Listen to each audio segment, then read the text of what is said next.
As questões que o GT aqui colocou têm muito a ver com questões sociais. Nós somos uma central sindical, parece-me que é uma verdade lá para a Alice, e as nossas preocupações é que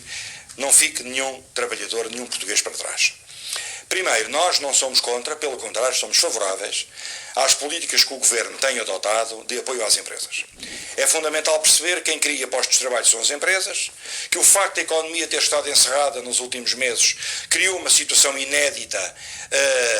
desgraçada no nosso país, como eventualmente não se teria sentido nas últimas décadas, porventura só comparável à crise dos anos 30, depois da grande pressão dos Estados Unidos em 29, do século passado, e nesse sentido importa aqui também que os trabalhadores tenham, na nossa ótica do GT, uma percepção equitativa em relação àquilo que o Governo tem feito para as empresas. Como sabem, há um conjunto de opções para favorecer a retoma da economia de forma gradual, e portanto uma das preocupações que colocámos foi a questão do layoff, porque os empresários têm colocado de forma insistente junto do Governo a necessidade de se manter por mais algum tempo a questão do layoff, e como sabem, a UGT não é contra o layoff, pelo contrário, entendemos que foi uma arma importante prevista no Código de Trabalho para se manterem os vínculos laborais, independentemente de haver 1.300.000 trabalhadores que estão abrangidos pelo layoff e que, portanto, perderam 1/3 do seu vencimento.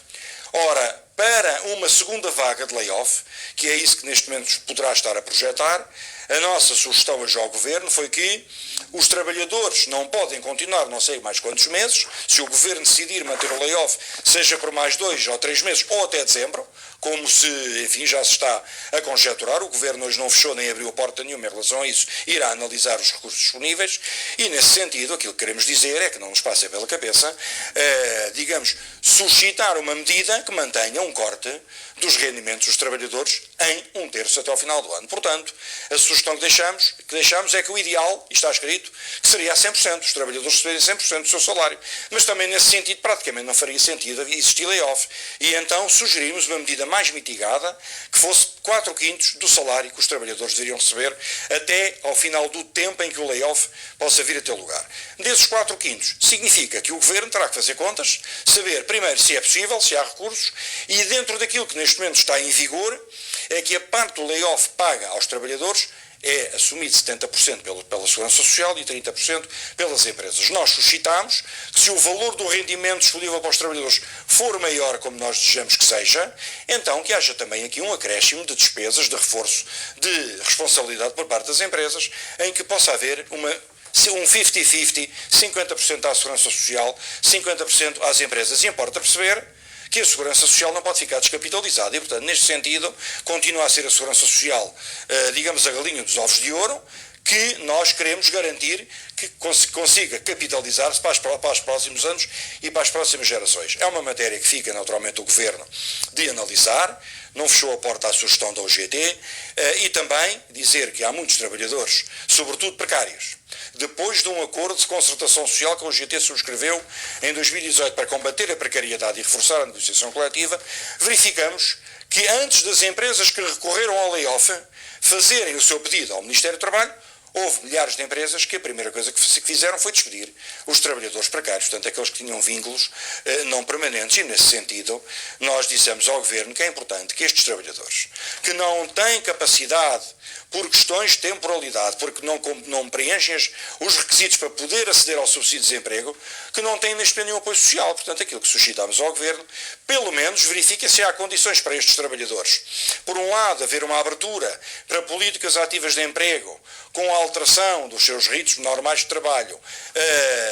recebendo, como sabem, quando se fazem períodos de formação de 200 horas, de 25 ou de 50, tem pelo menos o subsídio de refeição e tem o subsídio de transporte, e além disso podem alterar, naturalmente, a sua reconversão em termos de funcionalidade daquilo que é a área de economia. Se um trabalhava num determinado setor, se hoje fechou a porta, pode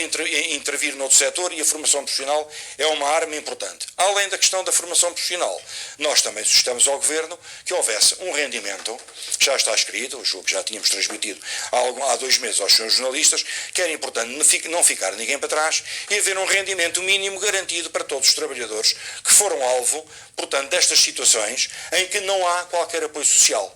porque é preciso cumprir um conjunto de requisitos para se aceder a um subsídio de desemprego. Há trabalhadores, pelo próprio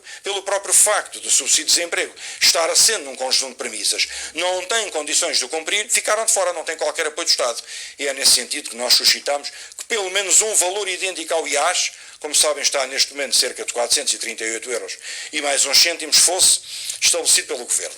Também não foi fechada a porta em nenhuma destas matérias, portanto o Governo esteve cá para transmitir as suas preocupações, sem grandes dramatismos. O Sr. Ministro das Finanças colocou a possibilidade, de acordo com as contas do Governo, de os números do desemprego poderem atingir, enfim, um valor exorbitante para aquilo que era o ritmo de crescimento e de assunção de novos postos de trabalho nos últimos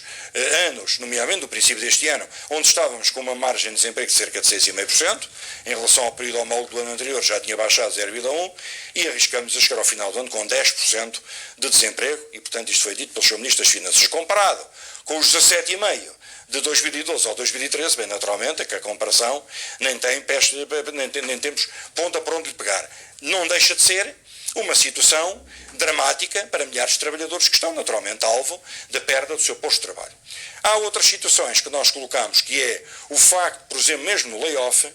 é fundamental que o Governo encontre forma, nós não sabemos como, mas cabe ao Governo decidir, ou através da ACT, ou através da DGERT, ou de vários organismos do Estado, fiscalizar, monitorizar as empresas que batem à porta do Estado para pedir apoios do layoff. Porque há uma coisa que é reconhecida, a própria comunicação social, de uma forma geral, tem alertado para isto. Há denúncias de trabalhadores que, enfim, deram conta ao país que houve empresas que recorreram ao layoff e que se mantiveram em pleno funcionamento durante estes meses. Portanto, foram beneficiar de uma ajuda de Estado devidamente comprovada do ponto de vista do apoio,